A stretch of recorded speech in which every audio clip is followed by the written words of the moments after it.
Halo anak-anak, selamat pagi. Bagaimana kabarnya? Semoga selalu sehat ya. Hari ini kita berjumpa lagi untuk belajar bersama. Hari ini kita masih belajar di tema 6, subtema 2, perpindahan kalor di sekitar kita.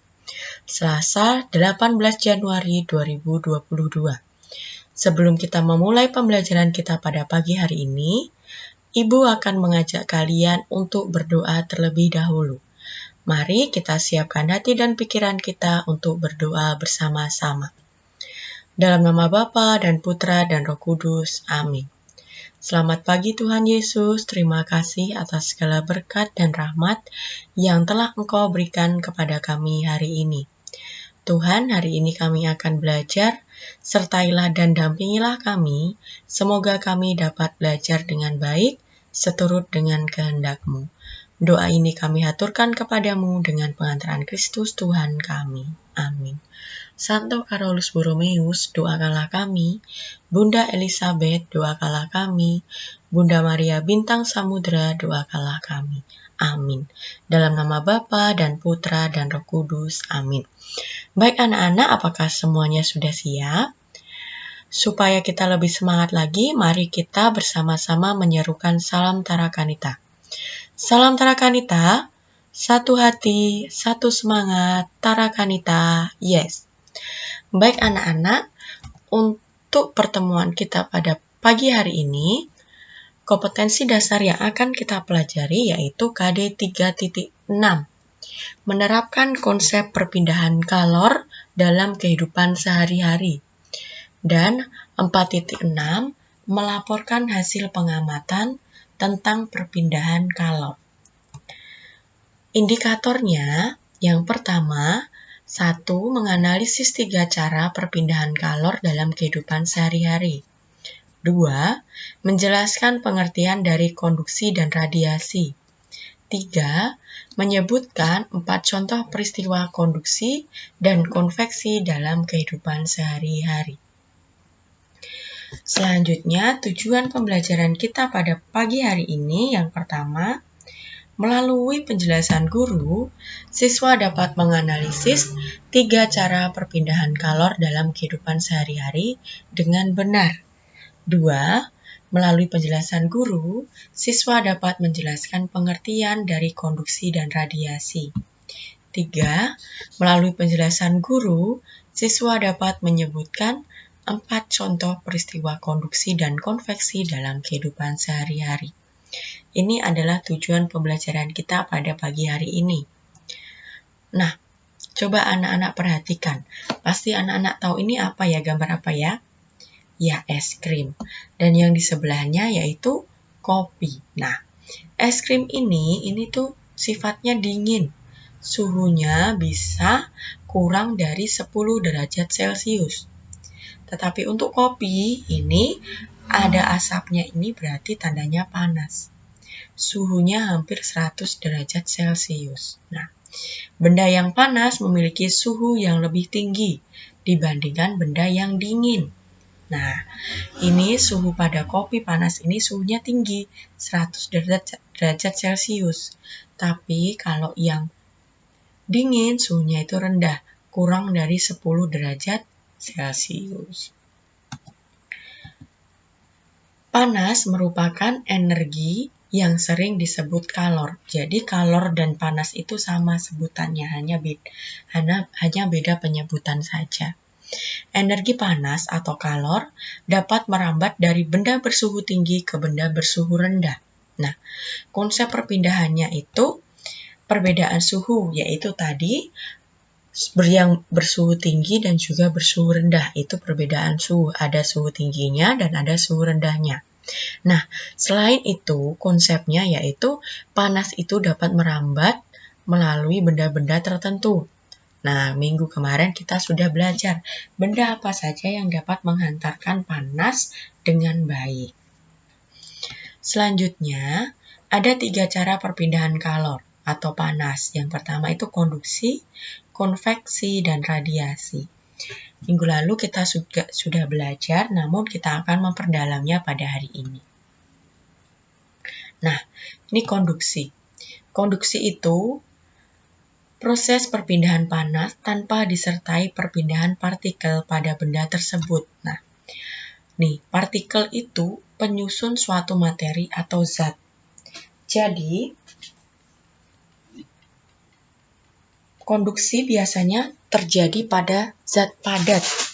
Pada saat sendok didekatkan dengan api panas atau kalor dari api merambat ke partikel yang terdekat dengan api. Karena partikelnya sangat rapat, partikel yang berada di dekat partikel yang menerima panas akan ikut panas juga. Sampai akhirnya panas terasa sampai ujung. Nah, ini adalah, di sini ada api. Nah, api ini akan merambat ke benda yang dipanaskan.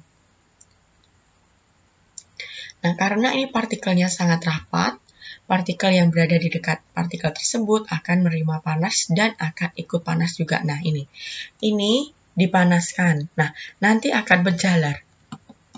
Nah, ini dipanaskan, sendok ini dipanaskan. Nah, ketika dipanaskan, dia akan ikut memanas dan akan menjalar sampai ke ujung. Nah, kalau sudah sampai ujung dan terkena oleh tangan kita, pastinya tangan kita juga akan merasakan panasnya dari sendok tersebut.